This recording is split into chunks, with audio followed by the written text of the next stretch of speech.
Assalamualaikum warahmatullahi wabarakatuh.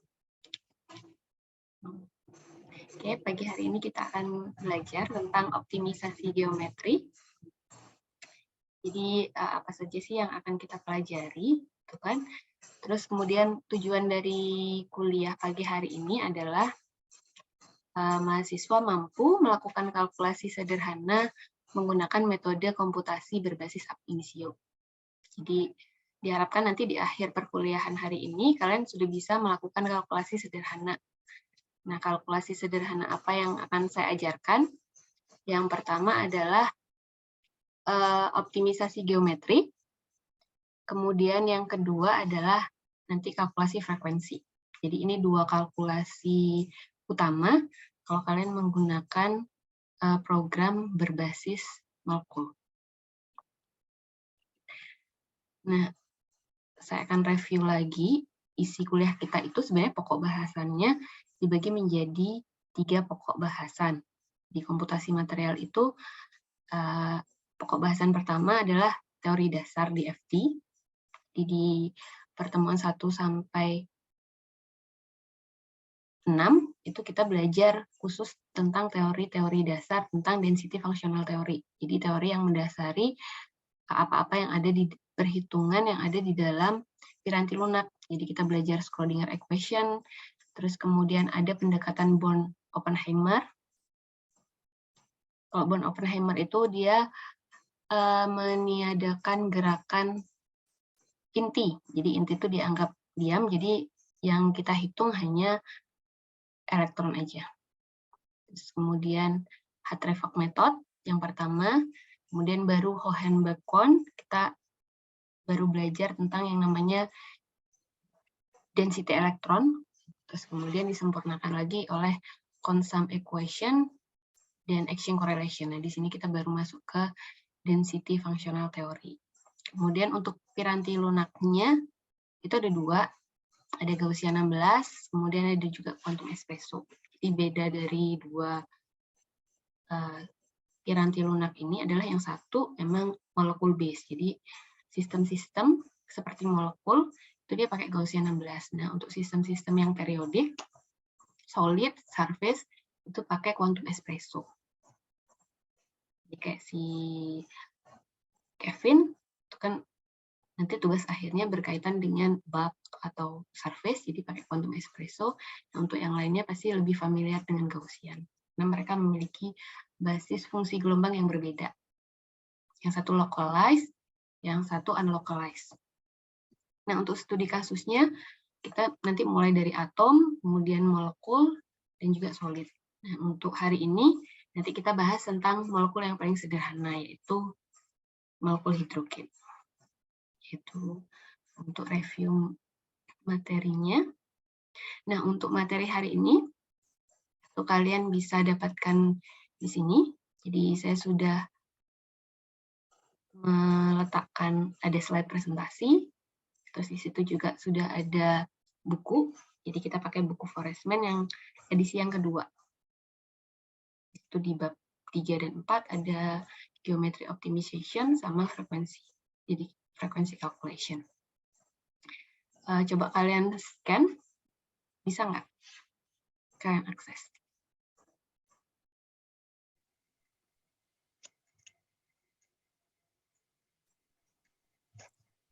Sudah bisa, Ibu Nisa. Sudah bisa, Ibu. Sudah ya? Ada berapa file di sana? Ada 7. Oke, ada 7 ya. Ini ya. Jadi yang pertama yang atas ini PowerPoint saya yang akan materi saya hari ini. Kemudian yang ini buku, jadi Exploring Chemistry with Electronic Structure. Kemudian yang file .gcf ini adalah input file. Terus .log ini output file. Terus yang .sh ini adalah file untuk running kalkulasi nanti. Oke, berarti semuanya udah punya ya materi ini, udah bisa mengakses. Nah, untuk tools-nya, kan bisa siapkan dulu putih. Jadi putih ini nanti kita pakai buat mengakses ke Riven. Kalau WinSCP ini nanti kita bisa buat untuk mengedit input file sama Jadi nanti kita bikin input file juga bisa dari sini, atau kita bisa buka output file. Bisa dari WinSCFP. Nah, untuk kalkulasi kita pakai Gaussian 16. Untuk visualisasinya pakai Gauss View atau Chemcraft. Kalian pakai apa? Gauss View atau Chemcraft biasanya? Gauss View. Apa? Satu-satu? Gauss View, Ibu. Gauss View ya? Semuanya udah pakai Gauss View sekarang. Oke. Nah, yang kita masuk aja langsung ke materi. Jadi yang pertama adalah geometry optimization. Atau bisa kita sebut dengan optimasi geometri. Nah, kalau kalian mendengar dua kata ini, ada geometri, ada optimisasi, kira-kira apa sih yang mau kita lakukan gitu di kalkulasi, di awal-awal kalkulasi? Ada yang mau menjawab? Melani mau coba. Oke, silakan Melani. Ya. Yang akan kita lakukan adalah kalkulasi untuk mendapatkan geometri yang teroptimisasi, atau geometri pada keadaan dasar. Oke, geometri pada keadaan dasar. Jadi kita sedang mengoptimisasi untuk mendapatkan geometri di keadaan dasar. Oke, ada lagi?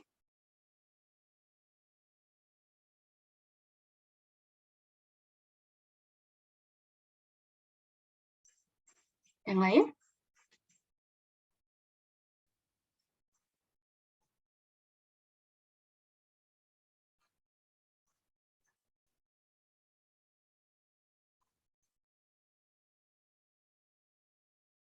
Optimize, oke? Nafisa, mau menjawab? Tidak, Ibu. Kurang lebih sama dengan jawaban Melani. Oke, ada lagi? Kita mau ngapain sih di geometry optimization?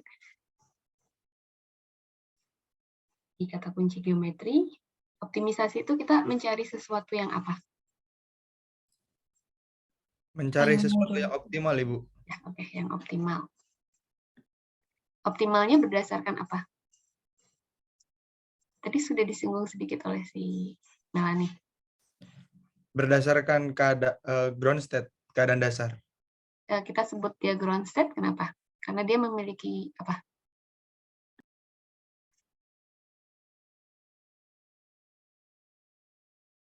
Dari level-level energi, kalau ground state itu dia punya level energi yang Paling rendah. paling rendah. Kenapa kita pilih paling rendah? Karena dia yang paling Paling stabil. stabil. Oke. Jadi tadi udah dapat kata kuncinya. Jadi pertama optimisasi. Jadi kita mencari sesuatu yang optimal.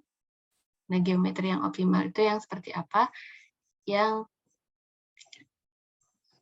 energinya itu yang paling rendah. Karena energi yang paling rendah itu adalah energi yang paling stabil. Itu yang kita cari. Nah, untuk memahaminya kita butuh visualisasi dalam bentuk potensial energi surface. Jadi bayangkan di sini ada dua molekul. Karena ini hanya diatomic molekul, jadi yang bisa kita lihat di sini bukan surface, tapi harusnya curve. Jadi potensial energi curve. Untuk sumbu Y-nya ini energi, sumbu X-nya adalah interatomic distance. Jadi yang kita lakukan itu mencari di potensial energi surface ini mana energi yang paling stabil. Itu yang dilakukan optimisasi itu. Jadi kalau di sini kita bayangkan dia interatomic distance-nya, semisal di sini ada 0,5 angstrom.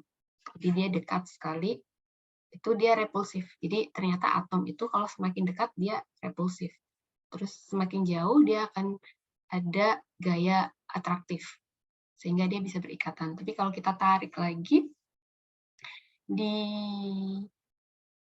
atas sekian angstrom, dia tidak akan ada lagi interaksi. Makanya di sini dia energinya itu 0. Jadi arti fisis dari energi nol itu berarti dua atom itu tuh sudah tidak berinteraksi lagi. Nah, interaksi itu bisa ikatan, kalau dia atraktif dia bisa berikatan, tapi kalau dia didekatkan lagi, interaksinya itu nanti dia repulsif, jadi dia saling tolak-menolak. Itu arti dari potensial energi curve yang ada di sini.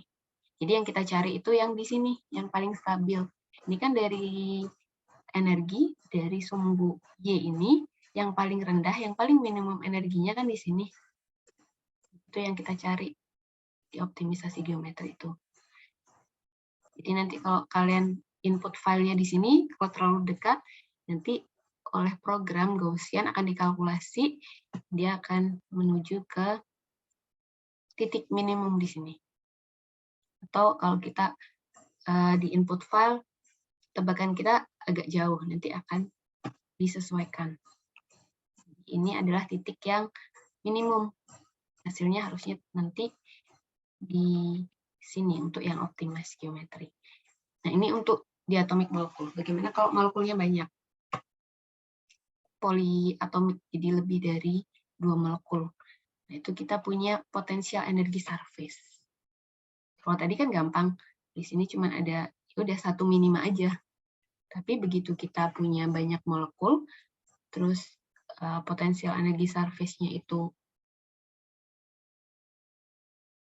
ini bentuknya kayak pelana kuda gitu kan. Jadi ternyata ada banyak minimum dan ada beberapa macam maksimum.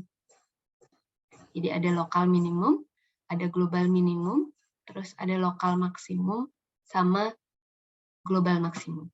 Bedanya apa sih? Ada yang tahu nggak? Kalau dari gambar nih, apa bedanya lokal minimum sama global minimum?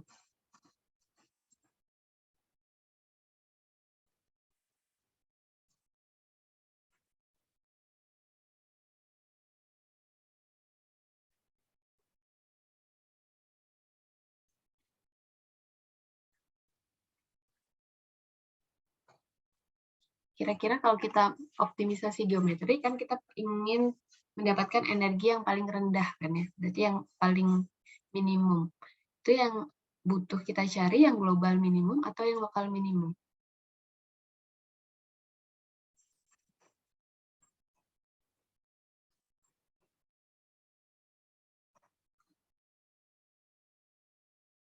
Yang global minimum.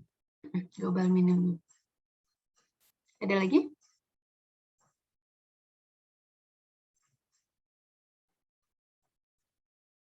Meskipun kita ingin memilih yang global minimum, tapi ada kemungkinan bahwa tebakan geometri awal kita itu tidak terlalu bagus.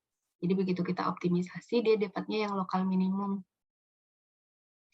Nanti akan ada, kita demonstrasikan caranya, jadi bagaimana cara kita mengetahui bahwa hasil dari kalkulasi kita itu geometrinya berada pada global minimum. Jadi kalau keadaan ground state, yang paling stabil, kita butuhnya global minimum. Tapi nanti kalau kita udah mencari transition state, itu kita butuhnya adalah saddle point.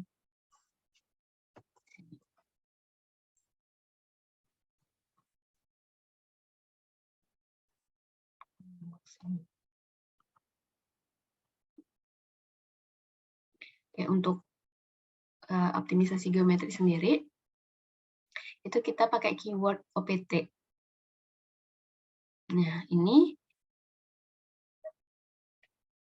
untuk optimisasi itu ada yang namanya kriteria konvergensi. Pernah dengar nggak kriteria konvergensi? Jadi kalau kalian kalkulasi, harusnya sebelum kalian menganalisis hasil, yang pertama kali kalian cek adalah kriteria konvergensi. Dia sudah memenuhi kriteria ini apa enggak? Ada yang pernah mengecek kriteria konvergensi?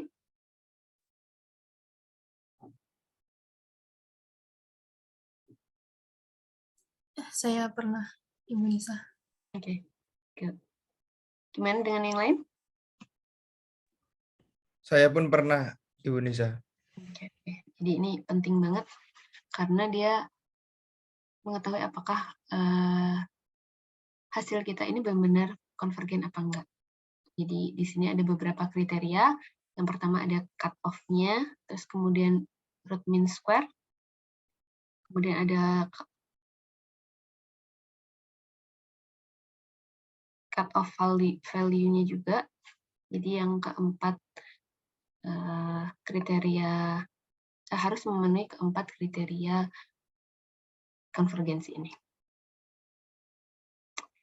Nah, sekarang kita akan mulai kalkulasi daripada kita tadi kan teori aja. Jadi untuk memahami kita bisa mulai dengan kalkulasi. Jadi nanti kita pakai hreflang dulu. Jadi di input file itu kita bisa menuliskan metodenya atau action correlation. Di sini kita pakai restricted hreflang. Kemudian basis setnya kita pakai 321G, terus kita pakai kalkulasinya OPT. Untuk charge-nya itu 0, itu artinya dia tidak bermuatan atau netral. Kemudian kita pakai spin multiplicity 1. Nah, kita coba di initial distance-nya itu 1,5 angstrom. Jadi kita lihat hasil dari optimisasinya itu berapa. Oke. Kalian bisa buka putih. Di Riven.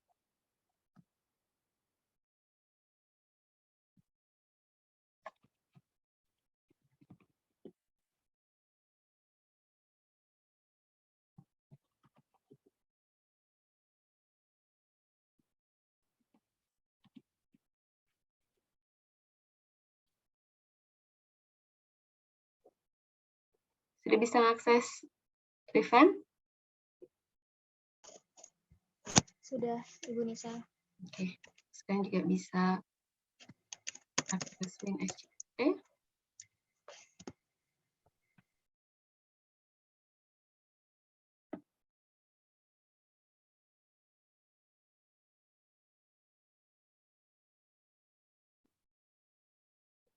Nah, di sini kita bikin input file.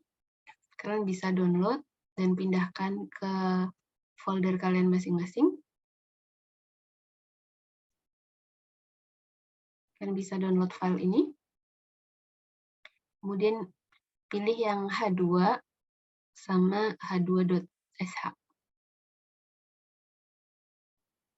Kalian bisa taruh di folder kalian.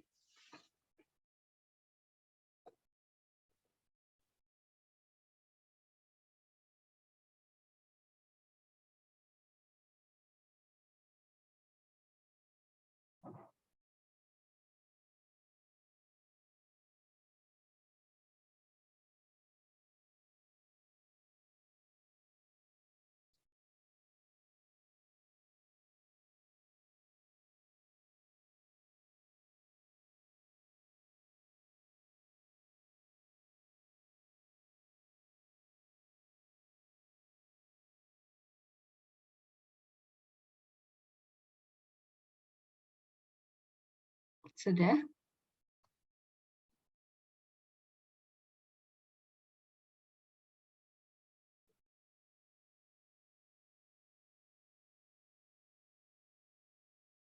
Ada yang kesulitan?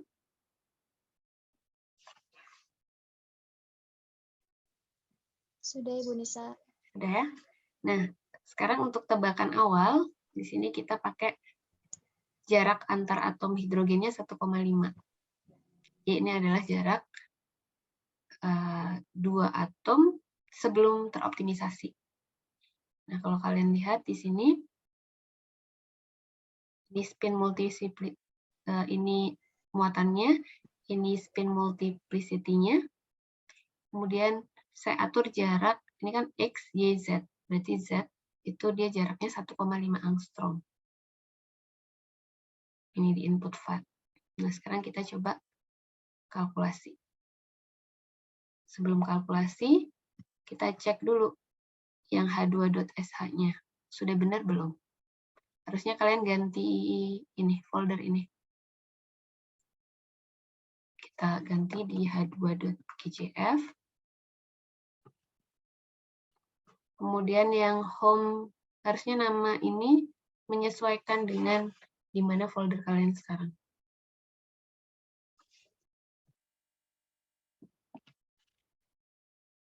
Oke, silakan diedit. Setelah itu kalian bisa run. qsub h2.sh. Kalau mau ngecek di qstat -u bintang.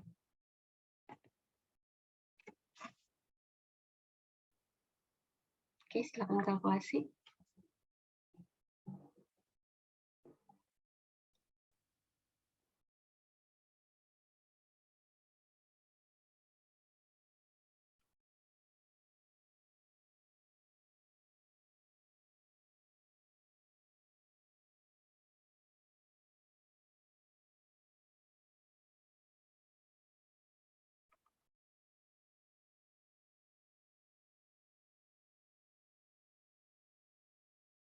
Oke, Nafisa sudah kalkulasi. Oke. Belum.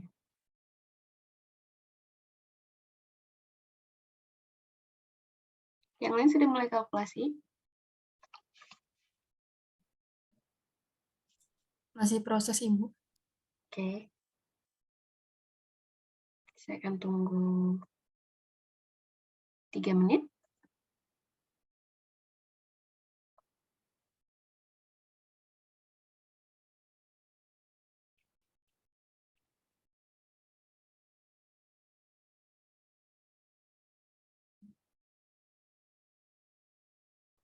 Akan muncul.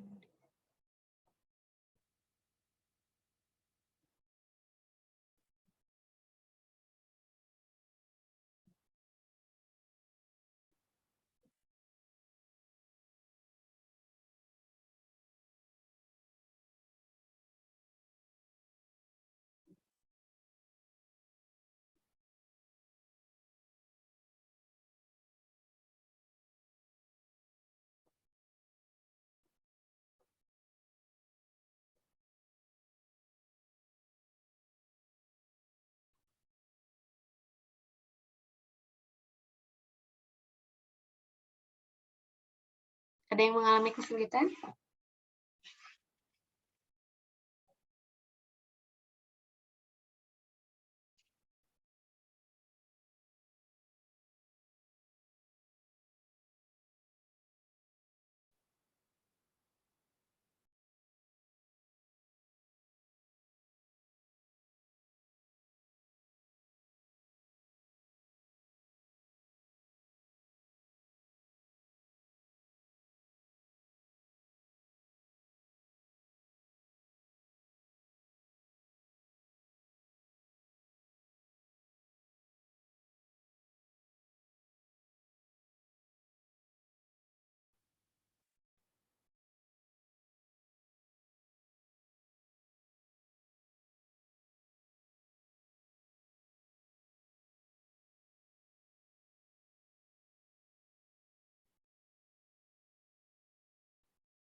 Oke. Kalau sudah, kalian bisa unduh file h2.log. Jadi ini file output-nya. Nah, kalau sudah terunduh, kita bisa visualisasikannya di Gauss View.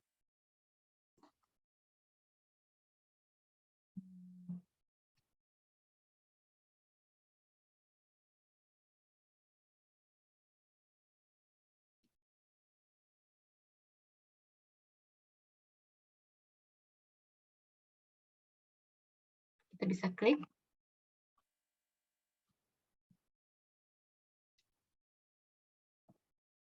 Nah, nanti akan muncul visualisasinya.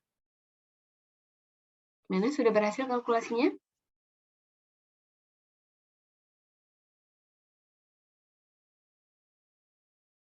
Sudah? Siapa yang sudah berhasil?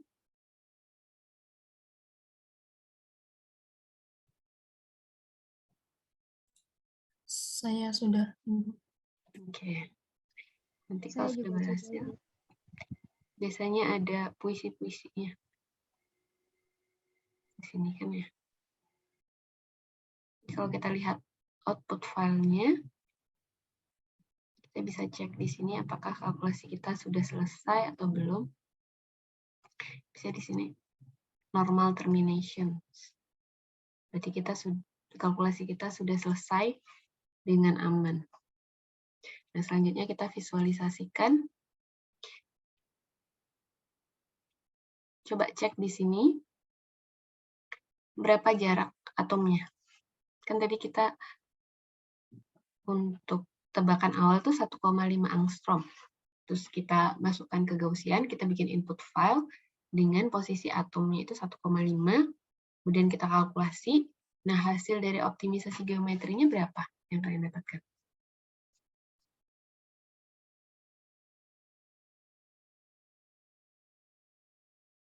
Cara termudah sih dengan klik dua atom ini gitu.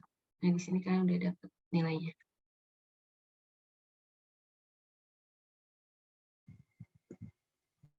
Nol koma 73467 Armstrong. Yang lainnya gimana? Sama? Sama. Sama. Ya. Padahal tadi tebakan awal kita 1,5. Jadi artinya kalau kita lihat di potential energy surface, mana tadi?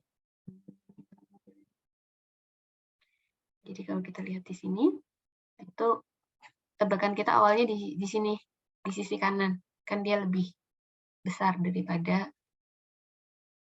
keadaan optimasi. Jadi tebakan kita di 1,5, kemudian kita masukkan, di Gaussian itu akan mengoptimisasi geometri, akhirnya kita dapatkan 0,7. Nah, yang kita dapatkan tuh di sini. Udah paham ya? Gimana cara baca potential energy surface. Jadi nanti kalau kalian lihat lagi, kalian sebenarnya bisa lihat iterasinya. Dia berapa kali iterasi. Biasanya di awal itu kita bisa cek. Oh, bisa. Enggak ya. Open with fill. Result.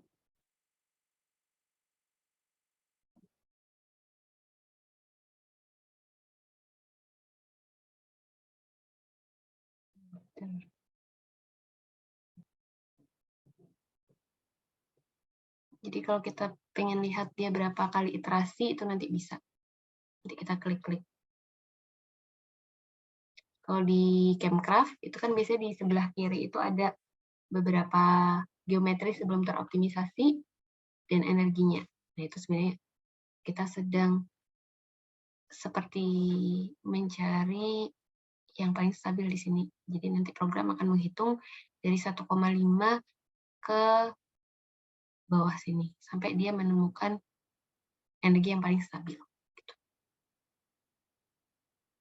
Nanti akan ada beberapa titik-titik di sini.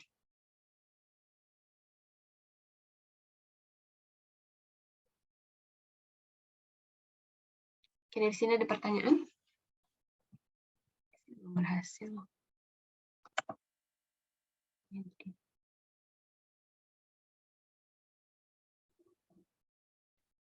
You calculate result. You select file.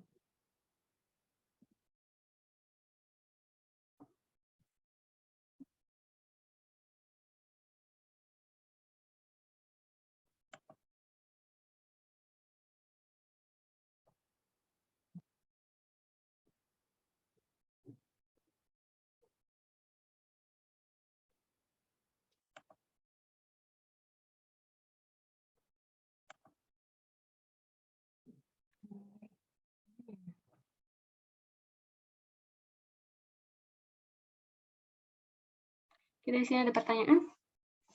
Kayak ngantuk semua ini. Udah.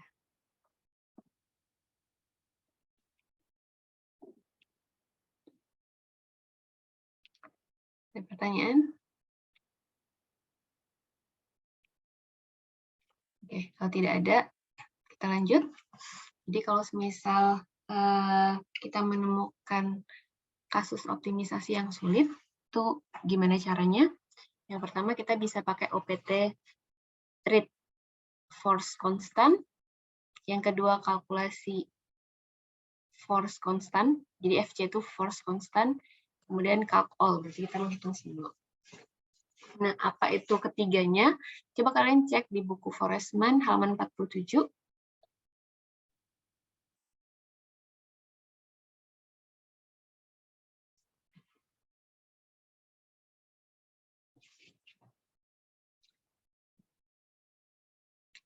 Sudah diunduh bukunya?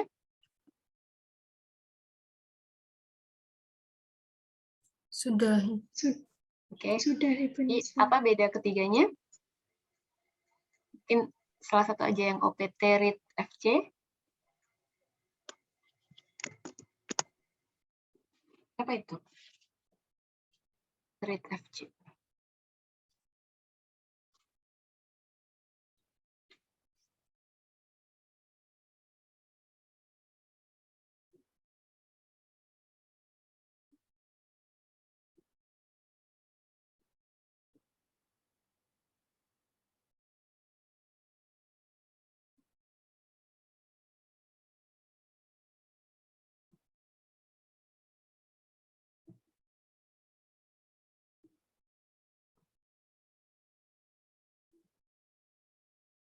Mungkin bisa dibacakan, boleh? Kalau rate FC itu kalkulasinya dari initial force constant, dari checkpoint. Dari checkpoint. Oke.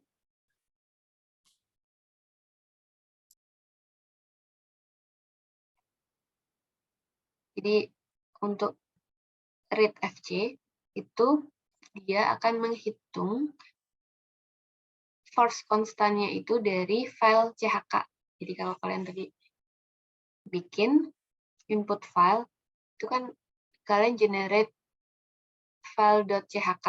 Ini namanya bisa kita ganti-ganti, kita bisa ganti H2 gitu. Nanti pas kita kalkulasi, kita akan dapatkan selain output file,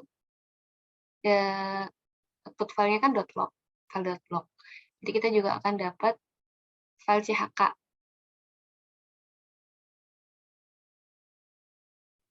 Nah, kalau semisal kita mengalami optimisasi geometri yang susah, nanti kita bisa pakai OPT read FC. Jadi dia akan membaca dan menghitung force constant dari CHK files kita. Mau tanya Ibu? Ya. Setiap kalkulasi apakah wajib membuat file checkpoint itu? Kalau saya sarankan iya. Karena sebenarnya kita bisa sesuai kebutuhan juga. Jadi ada banyak file-file yang nggak ada di output file, nggak ada di .log, itu tersimpan di CHK files. Jadi ada proses kalkulasi, itu biasanya tersimpan di CHK file. Makanya kalau kalian lihat, CHK files itu ukurannya pasti paling tinggi.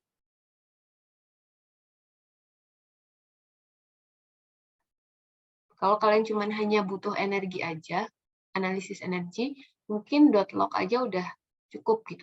Tapi kalau kalian nanti mau menganalisis orbital atau menganalisis yang lain, nah biasanya kita generate-nya atau pos-pos kalkulasi itu kita generate-nya dari CHK files. Kayak semisal di tugas akhir saya, itu untuk disertasi, itu saya butuh generate spin orbital.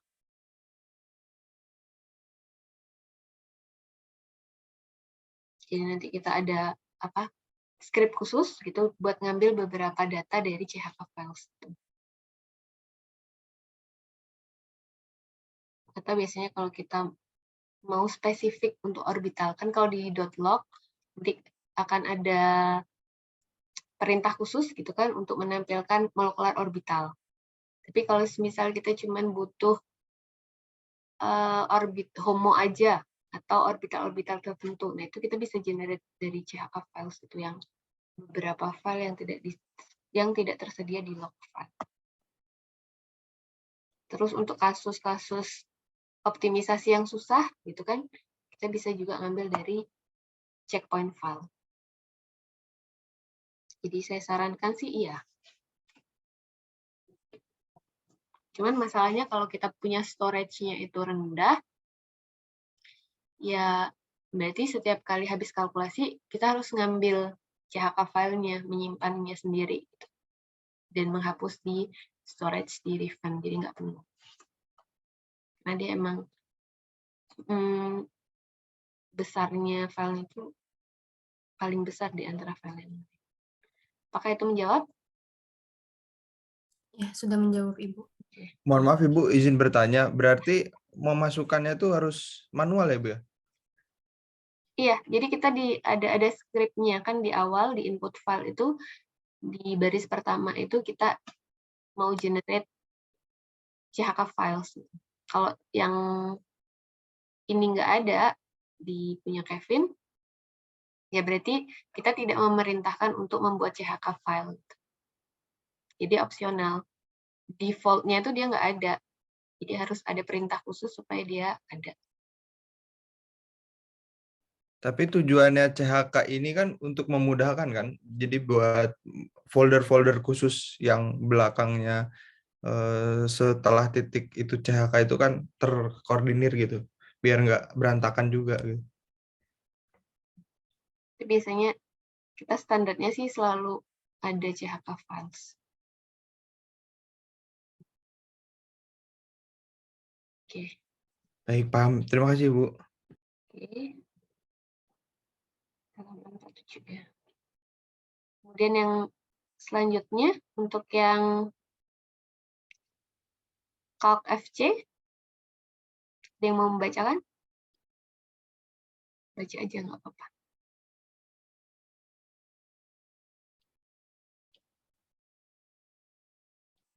Saya baca, Ibu. Oke. Calculate the force constant at every point in the optimization. Yang ini ya, yang Calc FC dulu. Oh, compute the force constant at the initial point using the same method and basis set as for the optimization itself. Jadi dia menghitung, kalau ini kan hanya baca, read force constant. Jadi dia udah terhitung di CHK file, dia cuma ngambil aja, dia baca aja. Tapi kalau yang kedua, dia ngitung. Dia ngitung force constant pada initial point. Jadi di titik awal, tapi dia pakai metode sama basis set yang sama dengan optimisasi kita. Jadi kalau kita lihat di sini, mana ya? Tadi kan di sini untuk dapat 0,7 kan di awal kan 1,5, untuk dapat 0,7 kan dia pasti akan optimisasi dari 1,5, 1,6, terus nanti mundur lagi 1,4, 1,3 sampai 0,7 kan itu ada beberapa titik kan. Nah kalau read force constant dari hasil kalkulasi yang udah jalan itu dia hanya baca di CHK filesnya aja. Tapi kalau yang Calc FC itu dia hanya menghitung di inisial awalnya aja. Jadi dia kalkulasi force constant di inisial point aja. Tapi yang ketiga, apa Ayu? Yang ketiga ini? Kalkulasi di setiap poin. Nah, dia kalkulasi di setiap poin. Jadi mana yang lebih mahal dari ketiga ini? Yang kalkulasi di semua poin, kalkulasi di poin awal aja atau hanya baca aja dari check file? Mana yang semua. paling mahal dari komputasi, yang mana? Yang semua. Yang semua.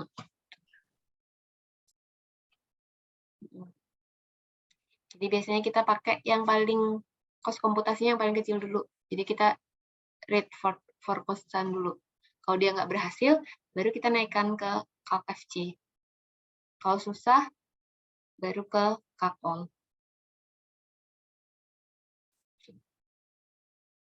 Itu salah satu metode untuk jika kita menemukan optimisasi geometrinya itu susah.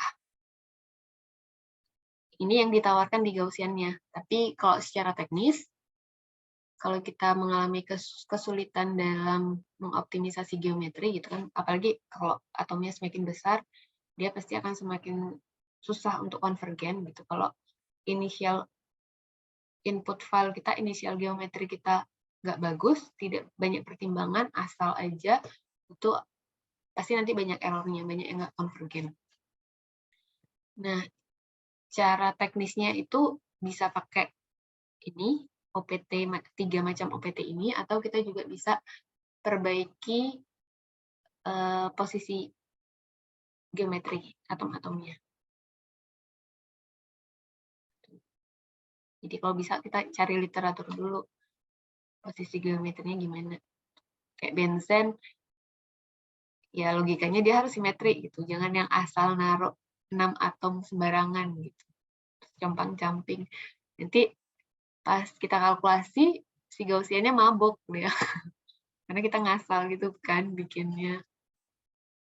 Jadi ya bikin input file harus ada pertimbangannya gitu, ya nggak asal. Nah, untuk yang struktur tertentu ada memang case yang kita udah benar-benar menyiapkan input file dengan baik, tapi ternyata kalkulasinya susah gitu, optimisasi geometrinya susah. Nah itu biasanya di molekul-molekul yang nggak planar. Kalau planar itu kemungkinan mudah, tapi kalau udah nggak planar kan dia berkaitan dengan rotasi. Nah itu tuh biasanya agak susah dia untuk mencari geometri yang teroptimisasi. Semakin rumit, semakin susah lagi. Dari sini ada pertanyaan?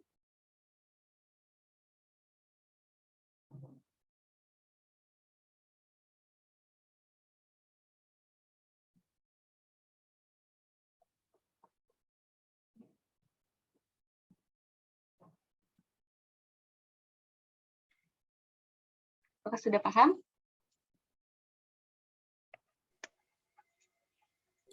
Sampai sini sudah paham, Ibu. Kalian melempem sekali, harusnya. Saya lah, harusnya kalian aktif. Kan kalian jadi mahasiswa bayaran sekarang. Oke, kita lanjutkan. Jadi, yang setelah optimisasi geometri, kita akan melakukan kalkulasi frekuensi. Untuk apa sih kalkulasi frekuensi? Ada yang tahu nggak?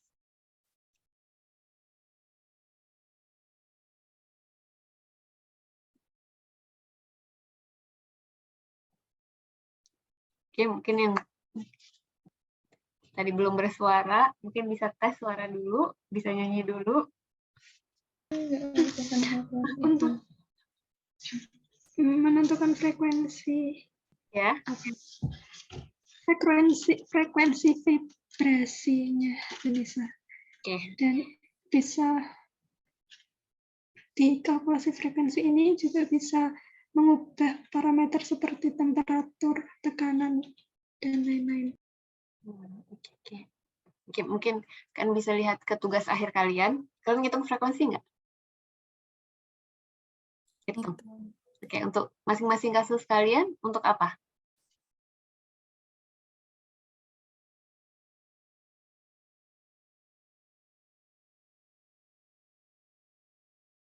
Mungkin di Ayu, itu kenapa pakai kalkulasi frekuensi?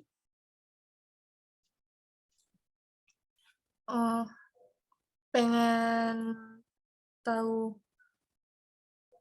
pengen melihat mode vibrasinya yang memungkinkan mana yang akan terputus. Kan di hasil dari kalkulasi frekuensi nanti bisa lihat animasi mode vibrasinya, gerakan-gerakan dari atom-atomnya itu. Oke. Yang lain? Untuk kalkulasi besaran termodinamika, Ibu Nisa. Oke. Ada lagi? Si Alfa ya yang udah mulai ngantuk-ngantuk, tadi udah. Kenapa mikrofonnya rusak?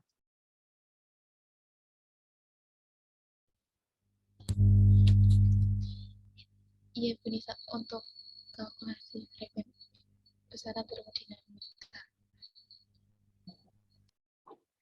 Untuk Kevin belum ya? Belum kalkulasi frekuensi ya? Nggak ada kalkulasi frekuensi. Belum, Ibu. Oke. Nafisa, pakai kalkulasi frekuensi juga? Iya, Untuk apa? untuk melihat mode vibrasinya dan struktur elektroniknya. Siap nih. Jadi kalian sebenarnya sudah pernah melakukan kalkulasi frekuensi. Biasanya ada dua.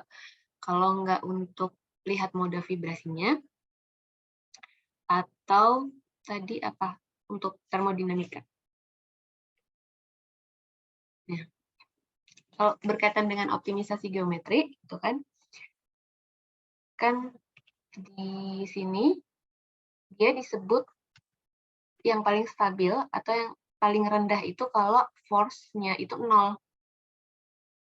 Ya kan? Kan yang paling bawah itu 0 kan? Nah ini.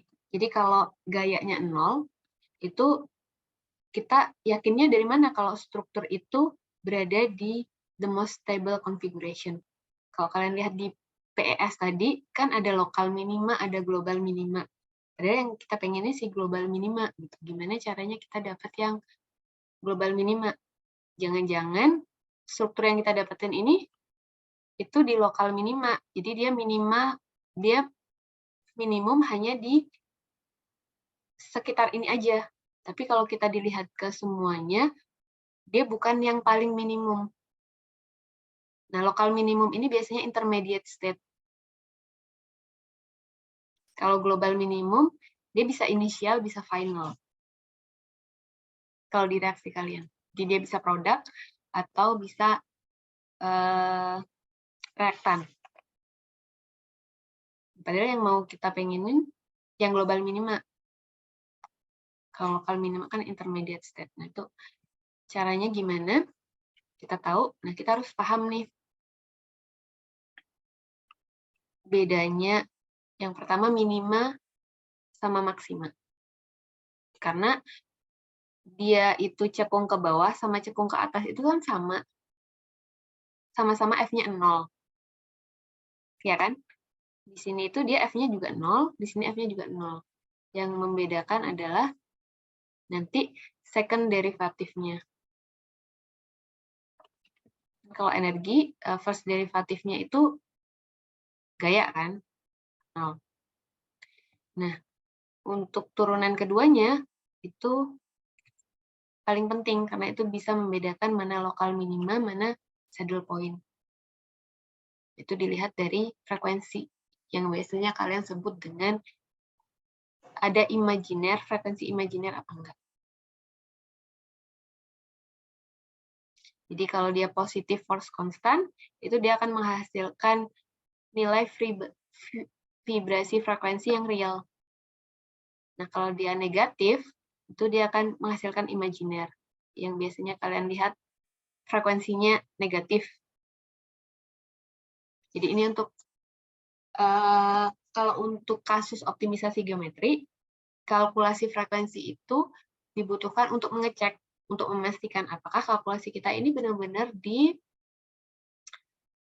apakah dia ground state apa enggak, apakah dia di struktur yang paling stabil atau enggak, atau buat ngecek transition state. Cirinya apa? Kalau semisal dia di geometri yang paling stabil, berarti vibrasinya semuanya real, nggak ada yang negatif. Jika kalian cek ada yang negatif, berarti dia tidak di global minima, tidak di posisi minima. Begitu juga saat kalian optimisasi untuk mendapatkan transition state. Kalian kan pasti cek nih, memastikan bahwa frekuensinya itu ada satu yang imajiner, benar nggak? Ya, benar, Ibu. Gitu. Jadi ini, dia di lokal minima kalau semuanya vibrasinya itu di nilainya real. Tapi kalau ada satu aja yang enggak, berarti dia di saddle point. Nah, saddle point ini biasanya transition state. Oke, di sini ada pertanyaan?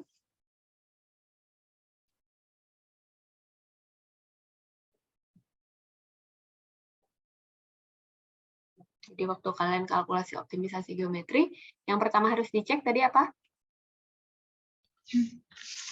Frekuensinya itu. Frekuensi. Sebelum frekuensi, tadi ada kriteria apa? Konvergensi. Ya, kriteria konvergensi. Jadi pertama kriteria konvergensi, apakah dia sudah memenuhi kriteria itu? Jadi ada kriteria minimal konvergensi. Terus kemudian yang kedua, itu kita lihat frekuensinya. Apakah dia benar-benar di lokal minima apa?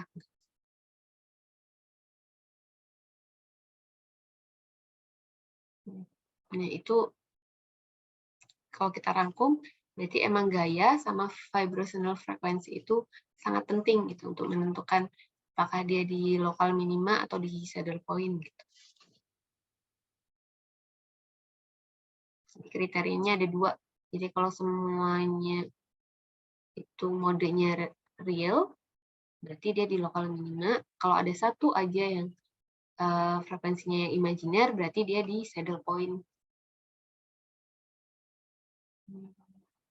Nah, kalkulasinya pakai keywordnya adalah frekuensi. Nah, dari sini, itu nanti seperti yang dikatakan Melanie tadi, kita bisa menghitung besaran termodinamika. Jadi kita bisa menghitung zero point energy, bisa menghitung entropi, atau Gibbs free energy.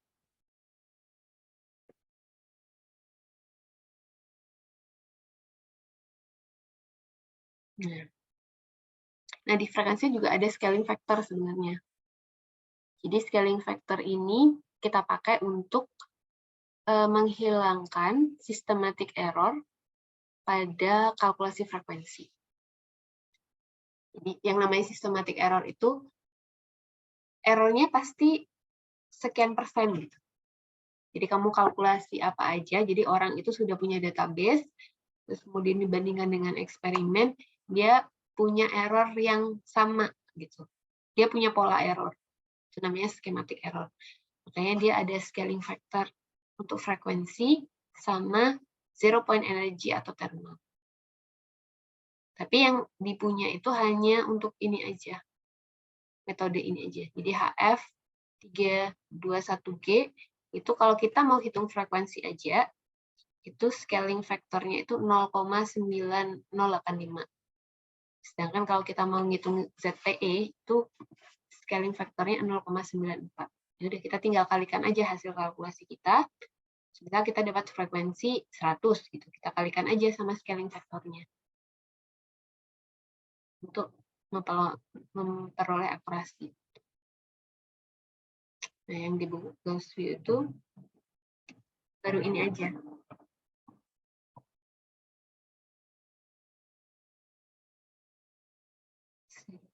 Jadi kita butuh pengali untuk menghilangkan systematic error.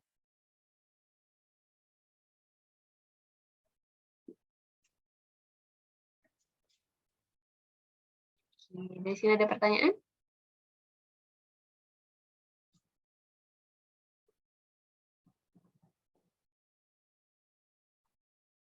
Kalau tidak ada, kita coba lagi untuk kalkulasi, kita hands-on.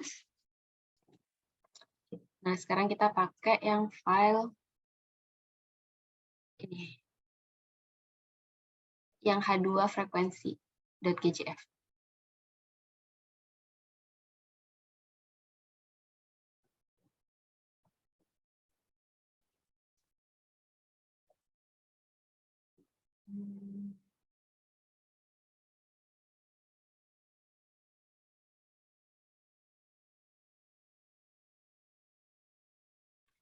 Nanti kalau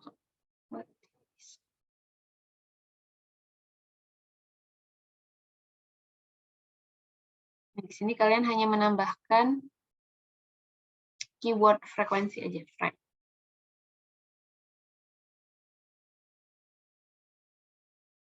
Sama jangan lupa untuk mengganti .sh-nya.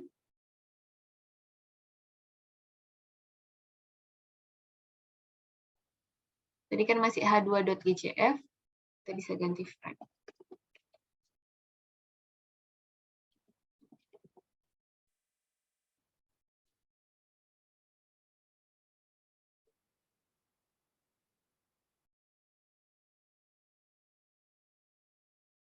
Terus kita kalkulasi lagi.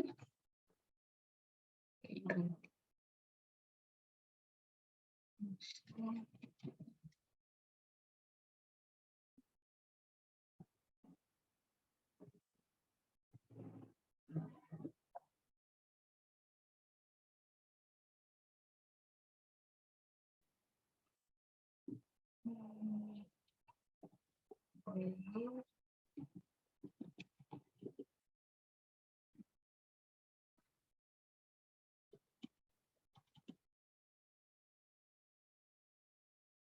Oke, kalau udah kalkulasi.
Sudah selesai kalkulasinya? Sudah, Ibu Nisa. Udah, Ibu Nisa. Sudah, kalau gitu kita visualisasikan.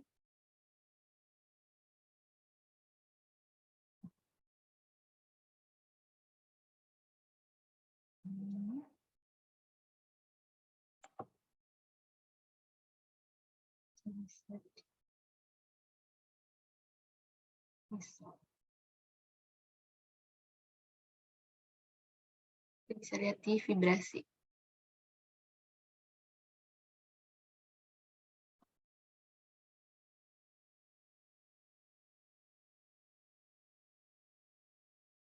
Oh, yang pertama kita awalnya kita bisa cek di sini. Result di summary. Ada imaginary frekuensi nggak di sini?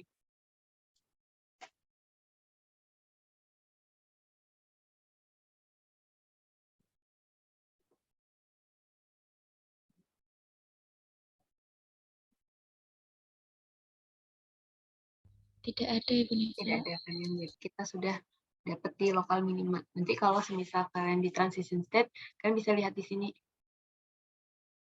ada berapa jumlah imaginary frekuensi. Terus kita juga bisa lihat di termo ini, di temperatur kalau defaultnya kan 298,15 Kelvin. Jadi pressure-nya 1 atm ini standar default. Nah ini scale-nya di sini.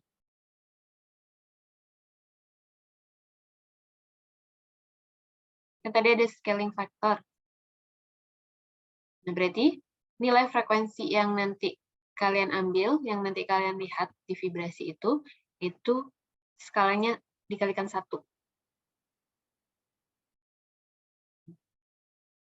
Terus ini untuk electronic energy. Kemudian ini koreksi, bisa thermal correction, bisa ZPE. Kalau kita ingin menghitung besaran-besaran termodinamika. Jadi ada di calculation summary. Nah, untuk yang kriteria konvergensi itu sebenarnya di sini. Jadi tadi RMS displacement, maksimum displacement. Jadi akan ada masanya di sini tuh nggak konvergen. Jadi kriteria-kriteria yang saya sebutkan tadi, kalian bisa cek di output file, tapi biasanya susah kan ya kalau kita mencari di output file, kalian harus ketik grep, terus spasi, kata kunci tertentu. Nanti kalau kalian pakai Gauss View itu akan jauh lebih mudah. Jadi yang ini ada root mean square, ada displacement, root mean square displacement. Ini kan root mean square force. Ini force-nya, kemudian kan harusnya force-nya itu 0 kan. Jadi kalau kita di minima, lokal minima ataupun di saddle point itu harusnya 0. Jadi syarat utamanya F-nya 0. Tapi dia ada cut off-nya. 0,0045 itu udah dianggap konvergen. Kan nggak mungkin 0 benar-benar 0. Jadi pasti ada berapa di belakang koma. Nah, dia di sini cut off value-nya itu 0,0045. Terus kemudian root mean square-nya untuk force-nya itu sekian. Nah, untuk displacement-nya sekian, root mean square displacement-nya sekian. Nah, gampangnya kita cek di sini. Jadi RMS ini root mean square. Jadi maksimum force-nya tadi kan 0,00 berapa?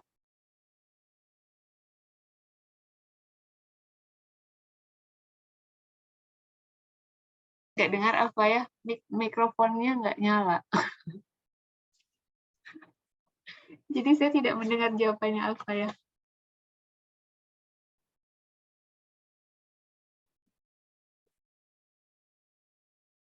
Nol 18. 0018. Cek.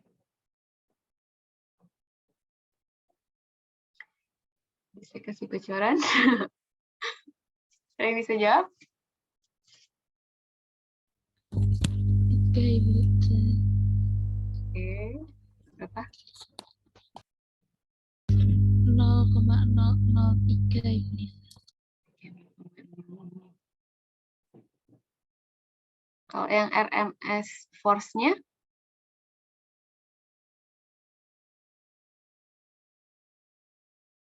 Ini ada di, kalau kalian cek, ada di Forsman halaman, berapa tadi kriteria konvergensi?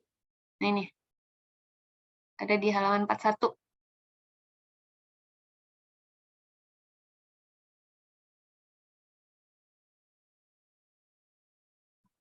Itu caranya ngecek.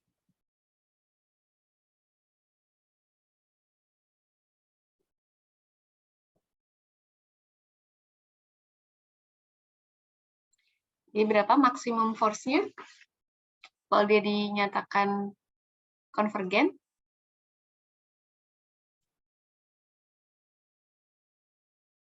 kan ada force, ada root mean square force, ada maksimum displacement, ada root mean square displacement.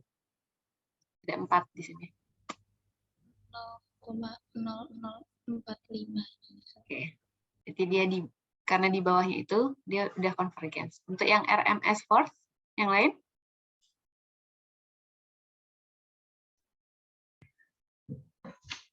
Nol koma 0012 itu Nisa. 0,0012. Ini kan 0,0011 kan ya? Makanya dia masuk convergent. Terus yang displacement-nya berapa? Yang lain bisa bantu jawab? Maksimum displacement?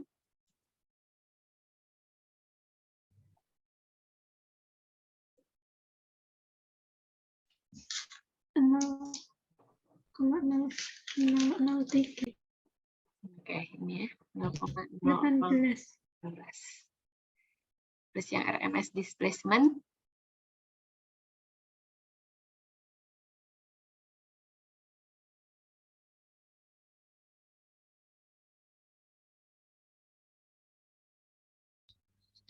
Nol koma. 0,0012.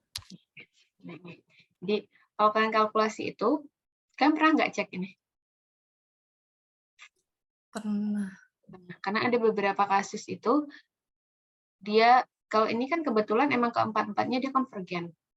Tapi ada beberapa kasus itu ada salah satu yang nggak konvergen. Nah itu kalian harus hati-hati. Ini semacam apa ya, kayak SOP, pengetahuan dasar kalau kalian kalkulasi. Pertama adalah cek yang namanya kriteria konvergensi. Apakah dia sudah memenuhi kriteria konvergensi apa enggak. Kalau di Gaussian enak. Kita lihat di Gauss View udah bisa. Atau bisa juga nanti cek di output file. Nah, kalau yang kriteria konvergensi untuk quantum espresso, kalian tuh harus nyari sendiri kan. Kayak cut off-nya energi itu berapa, K-point-nya berapa, itu kalian harus nyari sendiri gitu. Kalau ini udah otomatis. Cuman kita perlu cek lagi, dia udah memenuhi kriteria konvergensi apa enggak. Yang kedua baru tadi apa? Cek frekuensi Vanessa. Jadi apakah dia ada frekuensi imajiner apa enggak? Cara mendapatkannya.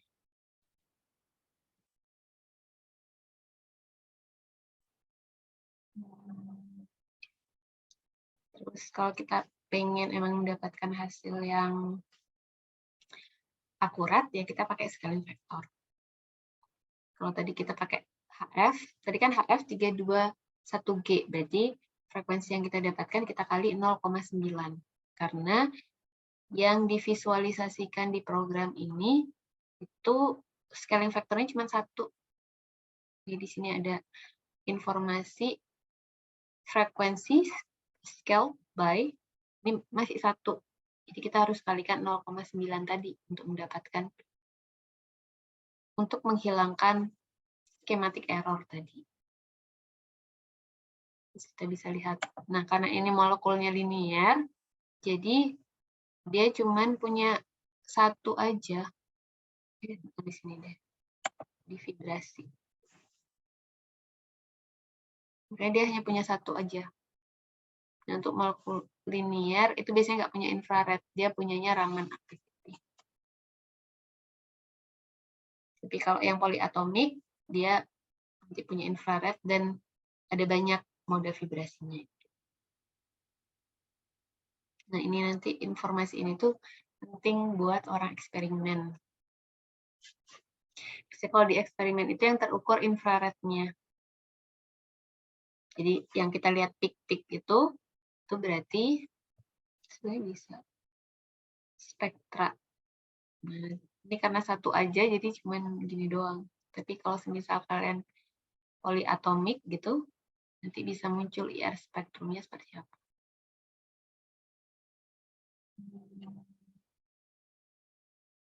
Bisa juga dianimasikan untuk modenya. Jadi dia cuma stretching aja, cuma 1 mode vibrasi aja, karena 2 molekul. Karena dia hanya punya 1 ikatan aja, makanya cuma dia tarik aja. Kalau dia punya 2 ikatan H2O, dia bisa macam-macam. 3N-5 biasanya jumlah vibrasinya. Oke, dari sini ada pertanyaan? Mau tanya Ibu Nisa. Oke. Jika salah satu kriteria konvergensi itu tidak dipenuhi, yang dilakukan apa ya? Kita bisa Apakah harus kalkulasi ulang untuk mencapai konvergen keempat-empatnya? berarti kita harus kalkulasi ulang, tapi kita bisa mulai dari yang struktur yang udah teroptimisasi aja.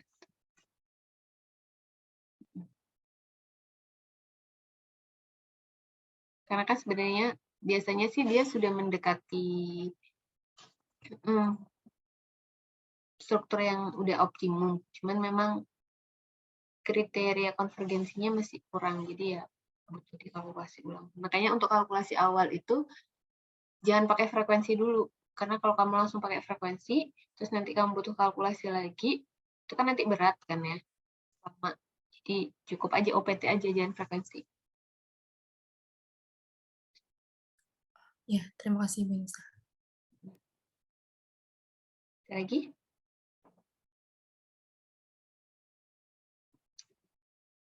Apakah ini sudah diterapkan untuk kalkulasi kalian? Atau ada yang baru tahu?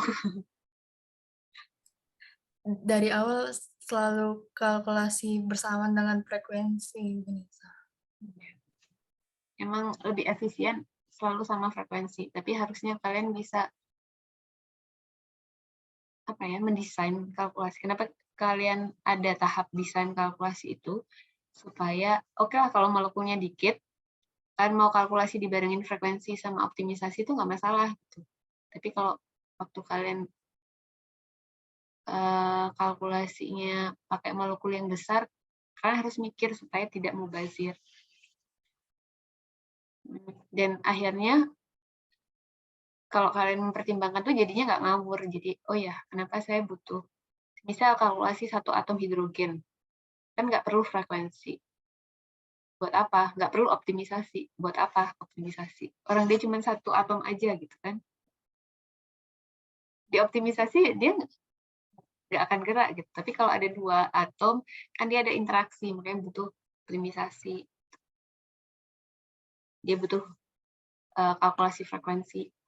Kecuali kalau 1 atom itu mungkin kalian butuh untuk koreksi termal baru frekuensi. Tapi kalau enggak, ya nggak perlu. Oke, ada lagi pertanyaan?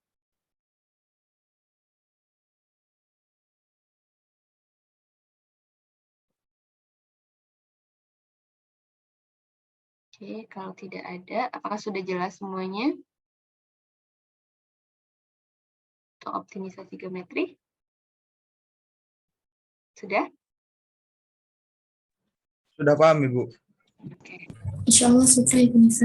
Kalau gitu, apa sih yang hari ini kita pelajari? Ada yang bisa merangkum? Mungkin masing-masing orang punya punya rangkuman sendiri-sendiri, resume sendiri-sendiri apa yang didapatkan dari kuliah hari ini. Silahkan.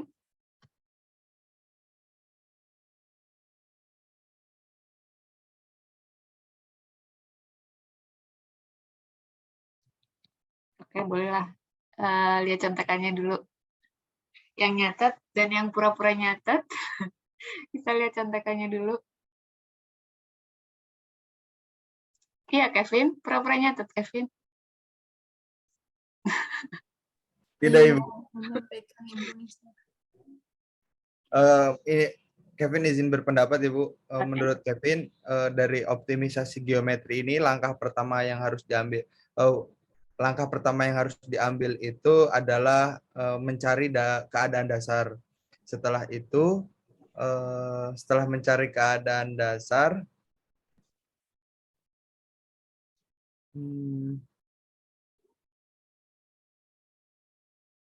menentukan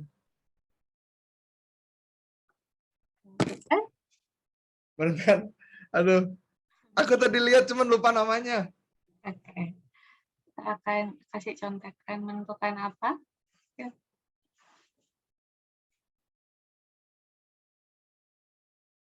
Menentukan OPT. Oke, terus?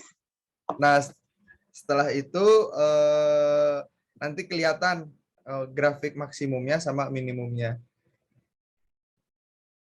Kalau ini cara aku sendiri untuk menentukan mana yang maksimal dan mana yang minimal itu bisa kelihatan dari grafik senyum sama grafik cemberut.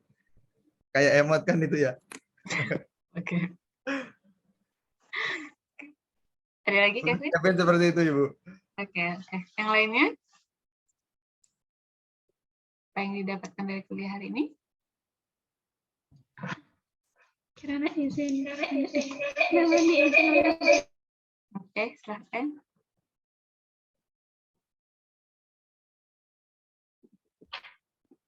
Hari ini kita belajar tentang kalkulasi optimisasi geometri dan kalkulasi frekuensi. Yang pertama tentang kalkulasi optimisasi geometri. Kalkulasi ini digunakan untuk memperoleh keadaan yang paling stabil dari sistem yang kita kalkulasi.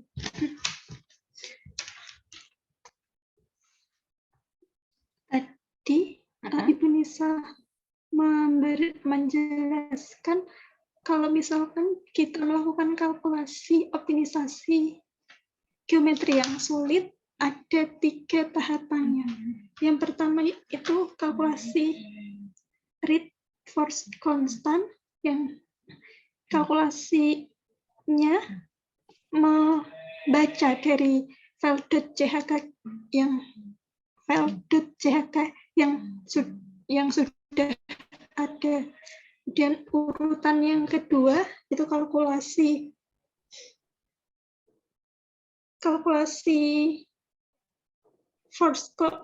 yang pertama read FJ, yang kedua kalkulasi FJ itu melakukan kalkulasi dari titik awal. Jika masih belum optimal geometrinya, ke langkah ketiga yaitu kalkulasi all, itu melakukan kalkulasi untuk setiap poin. Kemudian yang kedua, kalkulasi frekuensi. Kalkulasi frekuensi ini, dari kalkulasi frekuensi ini, banyak yang akan kita peroleh. Di antaranya adalah frekuensi vibrasi dan besaran termodinamika.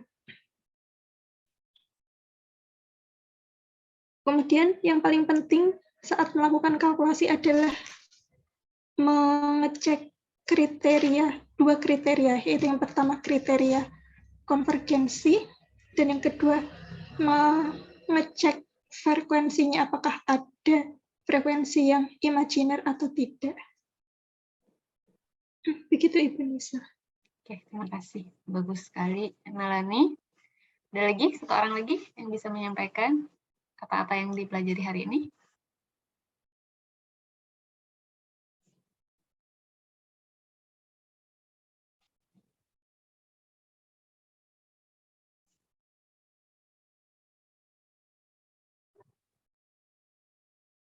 Tidak harus semuanya, mungkin satu aja yang paling kalian paham di kuliah ini. Oke, izin menyampaikan ulang Nisa.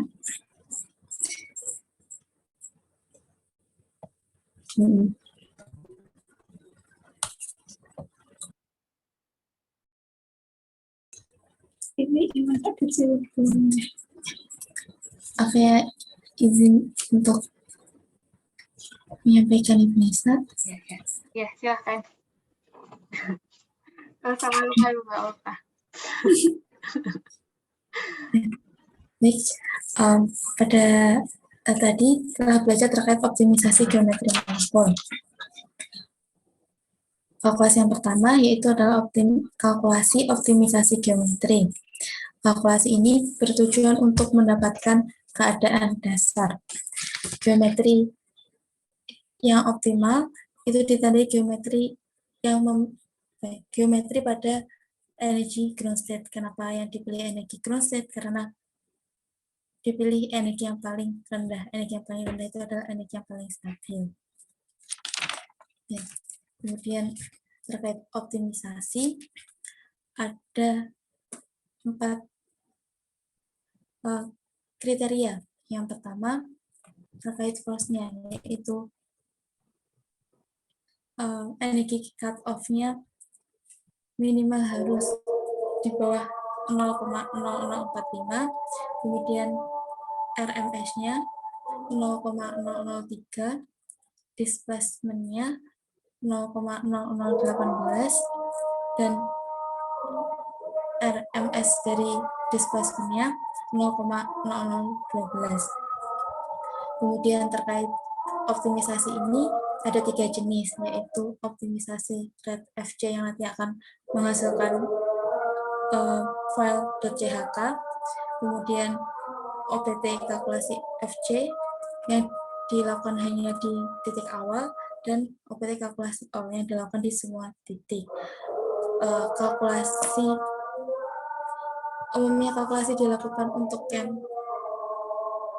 paling mudah terlebih dahulu, baru nanti kalau hasilnya belum sesuai tahapan kalkulasinya akan dilanjutkan ke tingkatan optimisasi yang paling tinggi. Untuk optimisasi yang paling tinggi atau mahal yaitu kalkulasi yang ketiga, kalkulasi O. Kemudian 2 hal yang penting untuk dilakukan. Yang pertama adalah mengecek kriteria konvergensinya, kemudian mengecek frekuensinya. Kurang lebih seperti itu, Ibu Nisa. Oke, terima kasih. Bagus sekali. Jadi jawaban Kevin, jawaban Melanie, sama Alfaya. Melanie tadi sudah sangat lengkap sekali, terus Alfaya juga. Berarti hari ini capaian pembelajaran kita sudah terpenuhi karena kalian sudah mampu melakukan kalkulasi sederhana, dan kalian juga sudah memahami kalkulasi sederhana itu ada 2 apa saja. Terus kalian juga menyebutkan kriteria-kriterianya. Sekali, terima kasih. Kita tutup kuliah kali ini dengan bacaan alhamdulillah. Terima kasih atas partisipasi kalian. Saya mohon maaf jika selama kuliah ada kata-kata yang tidak berkenan, gitu kan. Ya, saya mohon maaf, saya juga sudah memaafkan kalian. Assalamualaikum warahmatullahi wabarakatuh.